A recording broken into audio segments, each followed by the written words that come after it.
کی روشنی میں یہ مسئلہ یاد کرنے کے قابل ہے۔ کیوں یہ جملہ بولا؟ ہمارے ہاں بعض لوگوں کا یہ خیال ہے کہ وہ دندہ ہوگا تبھی اس کی قربانی جائز ہوگی۔ اسلام میں ایسی کوئی بات نہیں ہے۔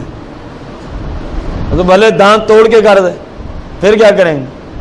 اسلام نے ایک اصول دیا ہے، بکری کی جنس مذکر ہو یا مؤنث ہو، خصی ہو یا غیر خصی ہو، جس کا ذکر ہم سبھی کا پیچھے کر رہا ہے، کامل 1 سال درکار ہے۔ کامل ایک، جس شخص کے گھر میں 1434 سن ہجری 10 ذوالحجہ شریف کو بکری نے جنم دیا۔ کون سے سن ہجری میں؟ 1434 سن ہجری کے 10 ذوالحجہ، یعنی پچھلے سال۔ اب 1435 میں ہم بیٹھے ہیں۔ 1435 سن ہجری کے 11 ذوالحجہ کو اس بکری کے جنم کی قربانی شرعاً ٹھیک ہے عمر کے لحاظ سے۔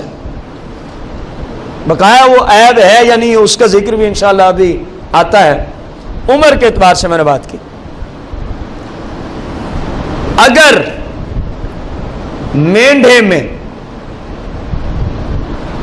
6 ماہ کا بچہ جو دور سے دیکھیں تو ایسا محسوس ہو، اتنا فربہ ہو کہ محسوس ہوتا ہے کہ یہ سال والوں کے برابر ہے، سال والوں کے، اس کی بھی اسلام نے اجازت دی ہے، اس کی بھی اسلام نے اجازت دی ہے مینڈھے کے حق میں، بکری کی جنس کے حق میں نہیں۔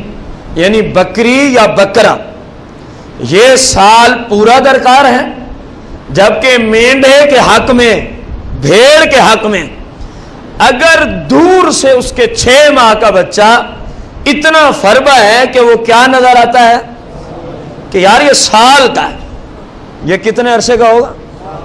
واقعی یہ صورتحال ہو تو اس کی قربانی جائز ہوگی۔ دوسرا جانور گائے ہے۔ دوسرا جانور کون سا ہے؟ گائے ہے۔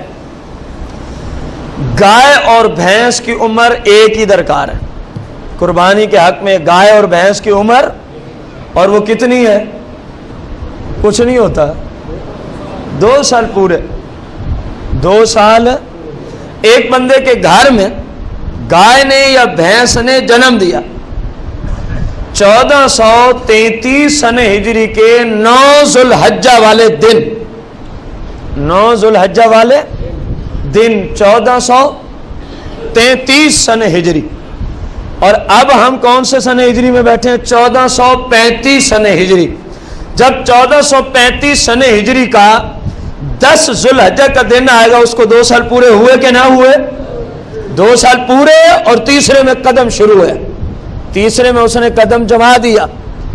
اب گائے اور بھینس کی یہ عمر درکار ہے، کامل 2 سال، کامل 2 سال۔ آگے آ گئی بکری اور اونٹ۔ اونٹ میں کامل 5 سال درکار ہے قربانی کے لیے۔ کتنے سال کا ہونا ضروری ہے؟ 5 سال کا ہونا ضروری ہے۔ جب وہ کامل 5 سال کا ہو جائے گا، اب اونٹ کی شرعاً قربانی کرنا عمر کے لحاظ سے درست ٹھہرے گا۔ عمر کے لحاظ سے ایک بار پھر دوہرا لیں، بکری کی جنس میں قربانی یا عقیقہ، اضافی بات ساتھ ملا لیں، قربانی یا عقیقہ، کیونکہ جتنی شرائط جانور میں قربانی کے لیے ہیں، مینوان اتنی ہی شرائط عقیقے کے جانور کے لیے ہیں۔ مینوان کوئی فرق نہیں ہے، سوائے اس کے کہ قربانی اگر وہ شرعی نصاب کا مالک ہے تو واجب کے درجے میں ہے، جبکہ عقیقہ فقط مستحب ہے۔ عقیقہ فقط کیا ہے؟ کر لیں تو ثواب، نہ کریں تو گناہگار۔ عقیقے کو نہ کرنے کی وجہ سے کوئی نہیں ہوتا۔